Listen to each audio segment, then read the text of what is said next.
जय हिंद दोस्तों, अगर आप इस बार 11th का एग्जाम दे रहे हैं और आपको नेशनल डिफेंस एकेडमी ज्वाइन करना है तो ये वीडियो आपके लिए ही। इस वीडियो को अंत तक जरूर देखें।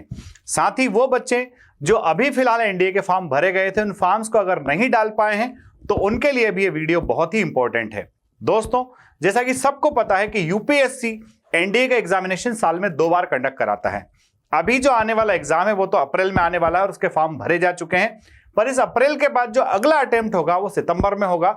और दोस्तों, इस सितंबर वाले अटेम्प्ट के लिए मैं पूरी जानकारी आपको देने वाला हूं, जिसमें एज से लेकर के तो फॉर्म की डेट, एग्जाम की डेट और साथ ही साथ जो है क्या सिलेबस आता है, सारी चीजें हम इसके अंदर कवर करेंगे। दोस्तों, अगर हम बात करें कि सितंबर में जो एनडीए का एग्जामिनेशन होगा तो दोस्तों एग्जामिनेशन जो है 14 सितंबर को होगा। यानी कि जो बच्चा 11th-12th की एग्जाम इस बार दे देगा उसके पास में काफी टाइम होने वाला है। आप अप्रैल से लेके अप्रैल, मई, जून, जुलाई, अगस्त तक तैयारी कर सकते हो। ये 5 to 6 मंथ्स का पूरा टाइम आपके पास में है, जिसमें आप डेडिकेट होकर के प्रिपरेशन कर सकते हो। अगर आपको ऑफलाइन बैच चाहिए तो फोर्स डिफेंस एकेडमी आप आ सकते हैं, जिसमें हमारी डेडिकेटेड फैकल्टीज आपको एनडीए के लिए गाइड करेगी, इंक्लूडिंग मी। साथ ही बात करें अगर दोस्तों इसके नोटिफिकेशन की कि सर फॉर्म कब भरे जाएंगे, तो दोस्तों इस एग्जामिनेशन का नोटिफिकेशन, इसके फॉर्म जो है वो 28 मई 2025 को आ जाएंगे। यानी कि बस अब से कुछ ही महीनों बाद फॉर्म भरना है। जनरली पब्लिक तब जागती है जब फॉर्म भरे जाते हैं। अगर आप मेरा ये वीडियो देखने के बाद आज से ही अपनी प्रिपरेशन स्टार्ट कर देते हैं तो निश्चित तौर पर आप उन लोगों से आगे निकल जाएंगे जिनके साथ आपका वास्तविकता में कंपटीशन होने वाला है। दोस्तों, अगर हम बात करें एग्जामिनेशन के अंदर एज लिमिट की कि सर किस एज ग्रुप का बच्चा इस फॉर्म को भर पाएगा, तो साथियों 2 जनवरी 2007 से लेकर के 1 जनवरी 2010 के बीच में जो बच्चे जन्मे हैं, ये दोनों तारीखें उसके अंदर शामिल है। इस डेट ऑफ बर्थ वाले बच्चे इस एग्जामिनेशन फॉर्म को भर पाएंगे।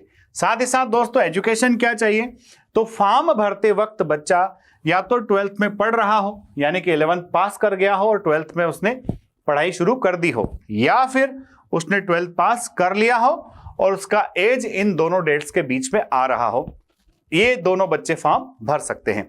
साथ ही साथ अगर हम बात करें दोस्तों कि आर्मी के लिए कौन फॉर्म भर सकता है और नेवी एयरफोर्स के लिए कौन फॉर्म भर सकता है, तो आर्मी के लिए सभी स्ट्रीम के बच्चे, चाहे उन्होंने फिजिक्स, केमिस्ट्री, मैथ्स लिया हो या फिर उन्होंने बायो लिया हो, एग्रीकल्चर लिया हो, आर्ट्स लिया हो या फिर कॉमर्स, ये सारे बच्चे जो है आर्मी के लिए एलिजिबल हैं, फॉर्म भर सकते हैं। साथ ही साथ अगर आपको नेवी या फिर एयरफोर्स में जाना है तो उसके लिए आपके पास में फिजिक्स, केमिस्ट्री, मैथमेटिक्स होना कंपलसरी है। दोस्तों, नेशनल डिफेंस एकेडमी के हर बार का एग्जामिनेशन जो एवरी 6 मंथ्स में होता है, इसमें नंबर ऑफ वैकेंसीज जो है वो 400 के आसपास रहती है, लगभग 400 वैकेंसीज रहती है। और इसमें से 30 के अराउंड वैकेंसीज जो है वो गर्ल्स के लिए होती है। यानी कि गर्ल्स के लिए भी एक सुनहरा अवसर है 12th के साथ ही अपना करियर जो है आर्म फोर्सेस में बनाने के लिए। दोस्तों, फोर्स डिफेंस एकेडमी 11th और 12th के साथ में डेडिकेटेड फाउंडेशन बैच चलाता है, जिसमें जो है डायरेक्टर स्वयं पढ़ाते हैं। और आप जानते हैं कि जब इतने डेडिकेशन के साथ बैच चलती है तो निश्चित तौर पर रिजल्ट मिलते हैं, परिणाम मिलते हैं। आप ये सारे परिणाम हमारे डिफरेंट सोशल मीडिया हैंडल्स पर देख भी सकते हैं। तो अगर आप इस बार 11th क्लास की एग्जाम दे रहे हैं तो हमारा जो नया बैच है दोस्तों वो 20 फरवरी से स्टार्ट हो रहा है और इसके बाद अगला जो बैच होगा वो 15 मार्च से स्टार्ट होगा। आपकी एग्जामिनेशन जिस तरह से खत्म हो रही हो उस तरह से आप हमारे इन बैचेस को ज्वाइन कर सकते हो। दोस्तों, अगर आगे हम बात करें इस वीडियो के अंदर, अगर हम सिलेबस की बात करें तो एनडीए के एग्जामिनेशन में 2 पेपर होने वाले हैं।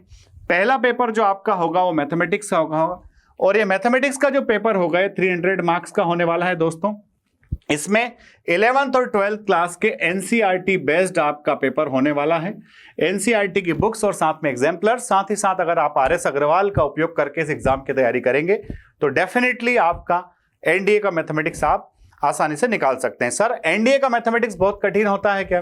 दोस्तों, चूंकि छूट दी गई है, नॉन मैथमेटिक्स बच्चा भी एनडीए का एग्जाम देता है, इसलिए पेपर का लेवल ऐसा रखा जाता है कि वो नॉन मैथमेटिक्स वाला बच्चा भी थोड़ी मेहनत करके इसके मैथमेटिक्स को पास कर पाए। साथ ही साथ जो सेकंड पेपर होता है दोस्तों, इसको हम जनरल एबिलिटी टेस्ट कहते हैं और ये 600 मार्क्स का होता है, जिसमें 200 का इंग्लिश आता है, 200 का इसके अंदर साइंस आता है दोस्तों, और साथ ही साथ 200 मार्क्स का इसका जो है आपका जनरल स्टडीज, जनरल नॉलेज वाला पोर्शन आता है।